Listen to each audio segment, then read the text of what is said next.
Hi everyone, I welcome you all again on a new day with our daily The Hindu newspaper based MCQs. So let's just start without wasting our time. First question for today is Sabka Bima Sabki Raksha Bill.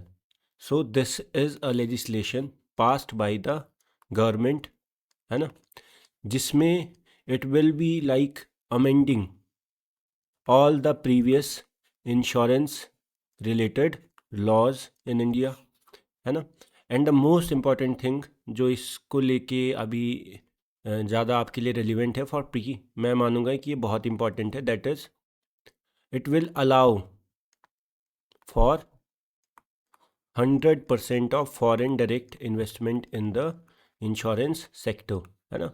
तो मतलब कि आपका ownership को लेके जो restrictions हैं वो remove कर दी जा चुकी हैं. लेकिन हाँ, ऑब्वियसली कुछ कंडीशंस तो होगी, लाइक आपका ऑफिस कहाँ होना चाहिए, या जो आपका मेन बॉडी होती है जैसे सीईओ हो गया या एमडी हो गया, at least one must be Indian, ये सब वो बात की बात है. लेकिन आपको इतना पता होना चाहिए कि इंश्योरेंस सेक्टर में पूरा 100% एफडीआई अलाउ किया जा चुका है. ये डायरेक्ट प्रीलिम्स का क्वेश्चन हो सकता है, मतलब बहुत हाई प्रोबेबिलिटी है, तो आपको पता होना चाहिए ना. एंड अगर मैं बात करूं तो सबका बीमा सबकी रक्षा बिल, है ना, considering the following statements, it aims to provide the 100% insurance penetration in India. हाँ, मतलब ऐसा क्यों किया गया है, ये सोच के कि देखो, एक तो इंश्योरेंस सेक्टर में क्या होता है, काफ़ी सारा मतलब फ्रॉड एंड ऑल, फिर आपका जैसे डिलेड पेमेंट्स जो आपकी होती हैं क्लेम्स की, वो सब है ना. तो ऐसा इसलिए माना जाता था बिकॉज इसमें कंपटीशन कम है, प्राइवेट प्लेयर्स का इन्वॉल्वमेंट नहीं है, तो कंपटीशन कम है, तो इसलिए अपनी मन मर्जी करती हैं इंश्योरेंस कंपनी, जिसकी वजह से काफ़ी सारे कस्टमर्स परेशान रहते हैं. तो इसलिए वो सारी चीज़ें कि आपका कंपटीशन बढ़ाया जाएगा, हेल्दी कंपटीशन, तो उससे क्या होगा, कहीं ना कहीं सबका मोरल जो होगा वो बूस्ट होगा कि हमें काम करना पड़ेगा अच्छे, हमें अपने कस्टमर को सेटिस्फाई करना पड़ेगा. और उसके साथ ही अब जैसे जैसे अगर कंपटीशन बढ़ेगा तो इंश्योरेंस कंपनीज जो हैं वो बड़ी सिटीज़ को छोड़ के ऐसे एरियाज़ में जाएंगी जहाँ पे वो कैसे ना कैसे करके अपना मतलब जो प्रोडक्ट है उसको बेच पाएँ, है ना. तो कहीं ना कहीं इससे क्या होगा, इंश्योरेंस पेनिट्रेशन बढ़ेगा आपका टीयर 2 टीयर 3 सिटीज़ में भी, है ना. तो ये आपको पता होना चाहिए. इट एम्स टू प्रोवाइड 100%, बिल्कुल सही. It removes the foreign ownership restrictions, बिल्कुल सही. इंश्योरेंस सेक्टर में आपका ओनरशिप रिस्ट्रिक्शन अब हटा दिया जा चुके हैं ना. It amends the existing insurance laws, है ना. ठीक है, बिल्कुल सही. तो तीनों ही सही है, ये आपको पता होना चाहिए, है ना. तो this bill is related to targeting the universal insurance coverage and liberalizes the ownership norms while amending the insurance laws, है ना. Next is the overseas mobility FNW bill of 2024. तो ये आपको पता होना चाहिए. It is related to migrant workers. Migrant workers देखो, बाहर जहाँ भी जाते हैं तो आपको पता होगा कई बार क्या होता है कि कॉन्ट्रैक्ट जो होता है आधा अधूरा कॉन्ट्रैक्ट, यहाँ से कुछ सपने दिखाए जाते हैं, वहाँ जाके फिर वो कॉन्ट्रैक्ट में फंस जाते हैं. ये सारी चीज़ें आपने सुनी होंगी काफ़ी आए दिन, है ना, माइग्रेंट वर्कर के साथ.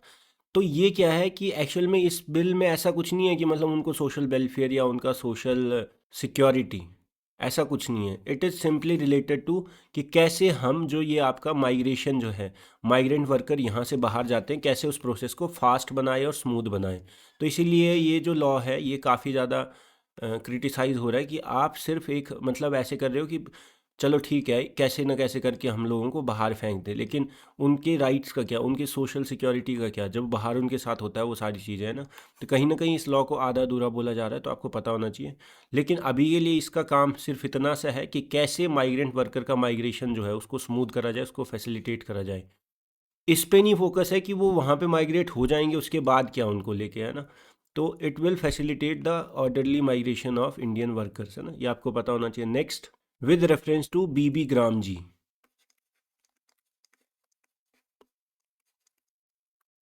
तो अभी बताया था मैंने आपको एक दो दिन पहले ही, विकसित भारत ग्रामीण रोजगार एंड आजीविका मिशन ग्रामीण बिल. इसका काम है to replace the MG NREGA 2005, है ना. ये चेंज करेगा नेचर ऑफ द स्कीम, 100 से 125 दिन कर देगा. आपका डिमांड ड्रिवन से कर देगा इसको सप्लाई ड्रिवन, है ना. Cap on the fund related to this scheme, है ना. फिर आपका state and central contribution change कर देगा. ये आपको सब कुछ बताया था मैंने अब डिटेल में, है ना. तो ये आपको पता होना चाहिए. तो ये हम सॉल्व करते हैं simply. It seeks to replace the, बिल्कुल सही. It proposes to change the demand driven nature of the, बिल्कुल सही है ना। डिमांड ड्रिवन मतलब कि पहले जिसको जॉब चाहिए उसको कंपलसरी जॉब मिलती थी, अब उसको सप्लाई ड्रिवन कर दिया गया है ना, ये आपको पता होना चाहिए। नेक्स्ट इज इंश्योरेंस सेक्टर को रेगुलेट कौन करता है? तो इंश्योरेंस सेक्टर को रेगुलेट करने की जो अपेक्स बॉडी है उसको बोलते हैं IRDAI, insurance regulatory and development authority of India. ये है एक statutory body under the IRDA act of 1999, है ना, insurance regulatory and development authority act of 1999, ये आपको पता होना चाहिए। The IRDAI was established under this act, है ना। तो मैं आपसे क्वेश्चन पूछता हूँ, कमेंट सेक्शन में आंसर दीजिएगा। ये तो था इंश्योरेंस की बात, तो पेंशन सेक्टर को कौन रेगुलेट करता है? पेंशन सेक्टर की अपेक्स बॉडी कौन सी है, ये आप कमेंट सेक्शन में जरूर बताइएगा, ठीक है। इंश्योरेंस सेक्टर की कौन है? IRDAI, आपको पता होना चाहिए किस एक्ट से बनी है, IRDA एक्ट, जो कि था 1999 में आया है ना। तो पेंशन वाली आप मुझे बताएंगे। नेक्स्ट इज, अब मैं बात करता हूँ बहुत कॉन्सेप्चुअल चीज़ें जो आपको पता होनी चाहिए, बहुत इंपॉर्टेंट है, प्री में काफ़ी बार पूछी जाती हैं। तो जब हम बात करते हैं इंश्योरेंस की, तो इंश्योरेंस के कुछ प्रिंसिपल्स होते हैं। इंश्योरेंस इन रूल्स को लेके इनके अराउंड वर्क करता है इंश्योरेंस, है ना। सबसे पहला प्रिंसिपल होता है principal of utmost good faith, या जिसको बोलते हैं उबरिमा फाइड, है ना, उबरिमे फाइड, है ना। तो ये आपको पता होना चाहिए। इसमें क्या होता है कि आपका गुड फेथ मतलब कि चाहे जो इंश्योरेंस कंपनी है, जिसको हम बोलेंगे इंश्योरर, या जो इंश्योरेंस ले रहा है इंश्योर्ड, इन दोनों के बीच में एक गुड फेथ होनी चाहिए, मतलब कि वो एक दूसरे को अपनी सारी बातें डिस्क्लोज करें। ये जो इंश्योरर है, जो इंश्योरेंस करवा रहा है, वो अपनी सारी पॉलिसी की एग्जैक्ट सारी डिटेल बताए, ना कि कुछ हिडन लूप होल का बेनिफिट, है ना। और इंश्योर्ड जो है वो भी गुड फेथ में अपनी सारी डिटेल्स बताएं। ऐसा ना हो कि मान लो मैं आपको एग्जांपल देता हूँ कि एक बंदा है, मान लो ए है ना, वो इंश्योरेंस लेता है हेल्थ इंश्योरेंस, और उसको क्या हो जाता है बाद में, कैंसर हो जाता है। और कैंसर क्यों हुआ? बिकॉज वो पूरी लाइफ लॉन्ग स्मोकिंग करता था। तो ये आपका क्या हुआ? और अगर उसने इंश्योरेंस लेने के टाइम पे स्मोकिंग जो करता था उसको डिस्क्लोज नहीं करा, तो इसको बोलते हैं इस प्रिंसिपल का ब्रीच, है ना। और इस केस में क्या होता है कि आपका जो इंश्योरेंस कंपनी है वो एक्शन ले सकती है, और जो आपका क्लेम है उसको रिजेक्ट कर सकती है ना। तो ये कॉमन सेंस सी चीज़ है। देखो, आपको मान लो अगर आप इंश्योरेंस अप्लाई करने जाते हो हेल्थ इंश्योरेंस, तो हेल्थ इंश्योरेंस कंपनी आपका प्रीमियम डिसाइड करती है। प्रीमियम मतलब कि कितना पे करोगे आप, वो डिसाइड होता है आपकी एज के बेसिस पे। देखो, कम एज होगी तो आप यंग हैं तो आपको कम प्रीमियम, ज़्यादा एज होगी तो रिस्क ज़्यादा है कि आपके साथ कुछ मिसहैपनिंग हो, ये सब। अगर आप मतलब बड़े हेल्दी इंडिविजुअल हैं, आपकी कोई मेडिकल हिस्ट्री नहीं है, तो भी आपका प्रीमियम कम होगा। अगर थोड़ा बहुत डिजीज़ का इशू है तो आपका प्रीमियम ज़्यादा होगा, बिकॉज कंपनी को पता है ना कि इस केस में मुझे प्रीमियम ज़्यादा लेना पड़ेगा, बिकॉज बहुत ज़्यादा चांसेस है कि मुझे क्लेम देना ही पड़े, है ना। लेकिन यहाँ पे ऐसा है कि हो सकता है कंपनी को क्लेम कभी देना ही ना पड़े, है ना। तो ये था फर्स्ट प्रिंसिपल। सेकंड प्रिंसिपल की बात करता हूँ मैं आपके साथ।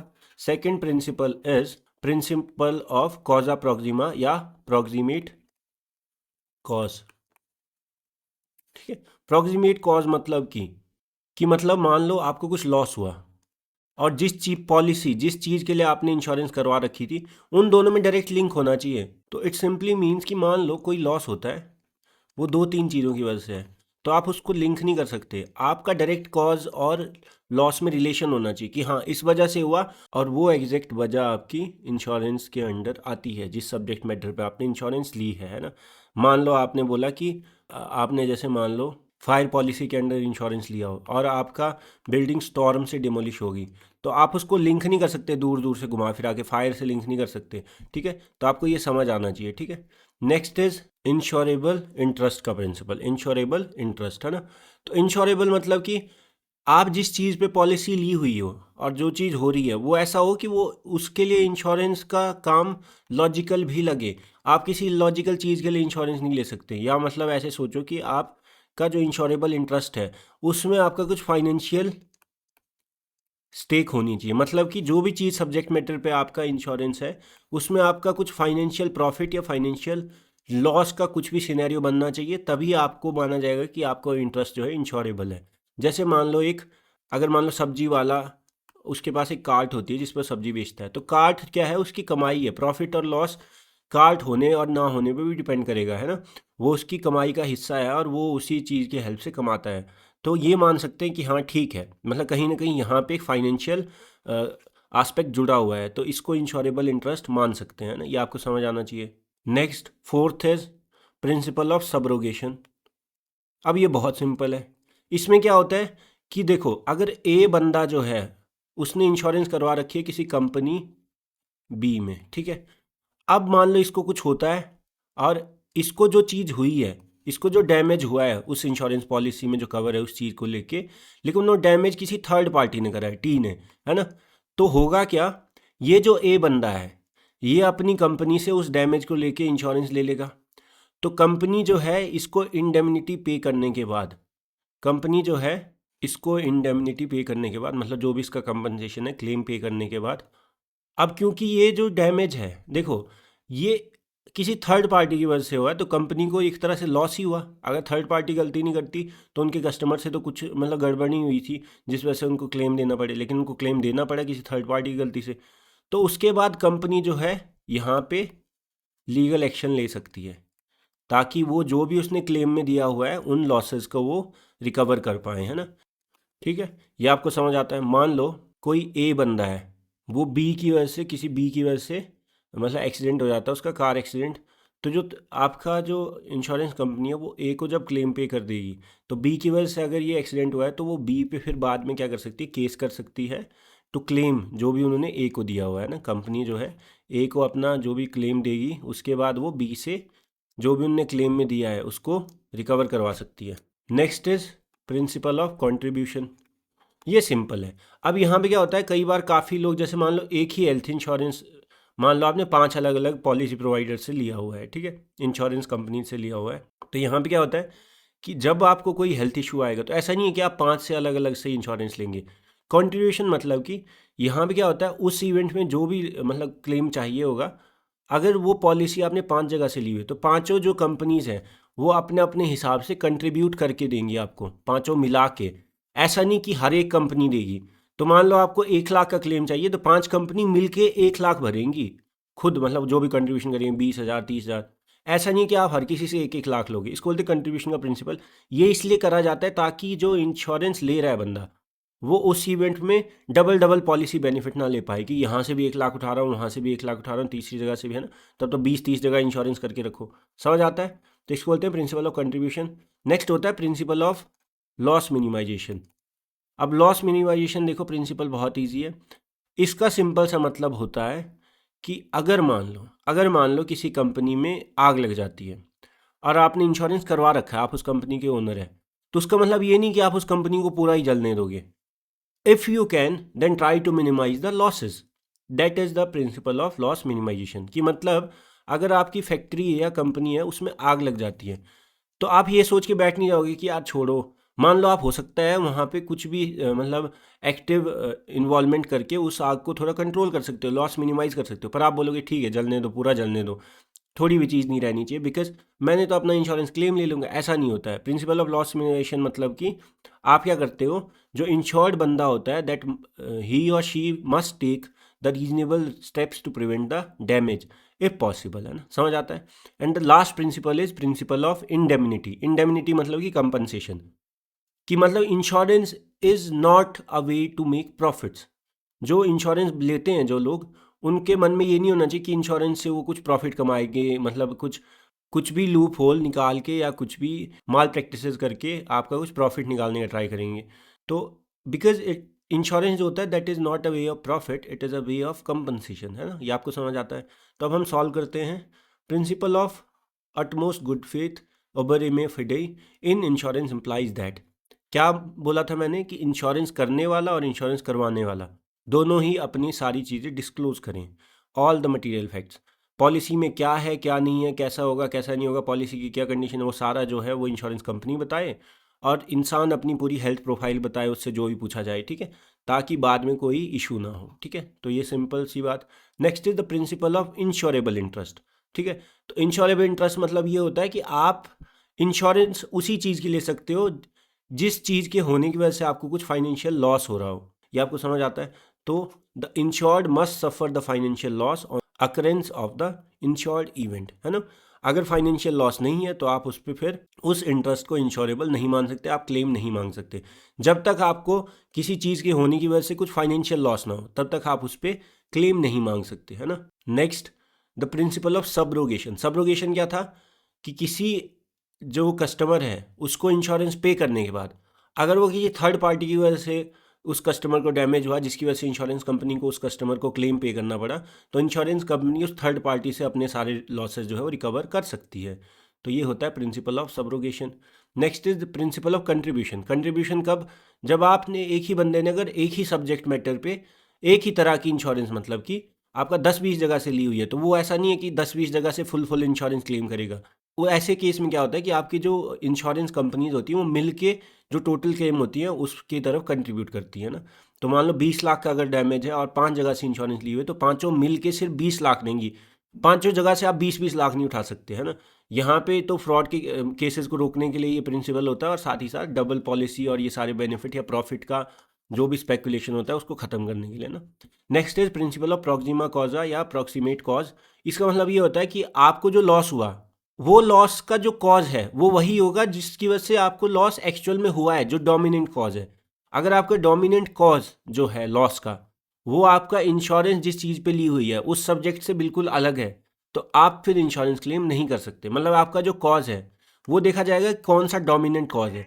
मतलब आपको मान लो 3-4 कॉजेज़ की वजह से लॉस हुआ है, तो जो इनमें से सबसे ज़्यादा नज़दीक का कॉज होगा, सबसे ज़्यादा कनेक्शन जिसका होगा डायरेक्ट, या सबसे ज़्यादा जो डोमिनेंट कॉज होगा, उसी चीज़ को देख के आपका इंश्योरेंस जो एलिजिबिलिटी या क्लेम जो है वो देखा जाएगा ना। ये आपको समझ आता है? ठीक है। Dominant and effective cause of loss, है ना, is known as proximate cause. Next is the under principle of loss minimization. अभी भी बताया कि जो जिसने इंश्योरेंस लिया, जो इंश्योर्ड बंदा है, वो ट्राई करेगा कि अगर वो लॉस मिनिमाइज कर पाए। ये सोचे ना कि ठीक है मैंने तो इंश्योरेंस ली हुई है, जानने दो, बड़ी चीज़ है ना। तो ऐसा नहीं बोल सकता हूँ। तो ही और she should take the reasonable steps to prevent और रिड्यूस लॉसेज, है ना। सिंपल सी चीज़ें हैं, तो आपको पता होना चाहिए। मैं एक बार फिर से रिवाइज करवा देता हूँ। 7 प्रिंसिपल्स करवाए मैंने। फर्स्ट इज उबर रिमेफाइड है ना, अटमोस्ट गुड फेथ, जहाँ पे आपका दोनों तरफ से आपका सारे फैक्ट्स डिस्क्लोज होने चाहिए। Second is insurable interest. Insurable interest मतलब कि वो सब्जेक्ट जिस चीज़ से आपको एक्चुअल में कुछ फाइनेंशियल लॉस हो रहा हो, उसी को बोलते हैं कि उस पर इंश्योरेंस आपको क्लेम मिल सकता है ना। Next is subrogation. सब्रोगेशन मतलब कि थर्ड पार्टी की वजह से अगर आपके कस्टमर को क्लेम भरना पड़ा और आपकी इंश्योरेंस कंपनी ने वो क्लेम दिया, तो इंश्योरेंस कंपनी उस लॉस को थर्ड पार्टी से लीगल एक्शन के थ्रू रिकवर करवा सकती है। Fourth is principle of contribution. जब आपका एक ही तरह की पॉलिसी आपने 10 जगह से लेके रखी, तो आप 10 जगह से अलग अलग से क्लेम नहीं ले सकते। 10 कंपनीज मिल के कंट्रीब्यूट करेंगी उस कंपनसेशन के लिए ना। Next is principle of proximate cause. Proximate cause मतलब कि जो डोमिनेंट कॉज होता है, जो सबसे मेन कॉज होता है, उसी को देखा जाता है इंश्योरेंस के टाइम पे ना। Next is loss minimization. Loss minimization मतलब कि जो इंश्योर्ड है उसको ट्राई करना चाहिए कि अगर वो लॉस को मिनिमाइज कर सके। ये ना सोचे कि इंश्योरेंस तो लिया हुआ है मैंने, तो होने दो जितना लॉस होता है। Next is principle of indemnity. Indemnity मतलब कि insurance is not a way of profit but a way of compensation. So that's all for the day. I hope you liked the video. If you liked the video, do like it, comment on it, share it, and subscribe to the channel. It will just keep me motivated to make these videos for you guys on a daily basis. And I will see you all in the next video. Thank you once again.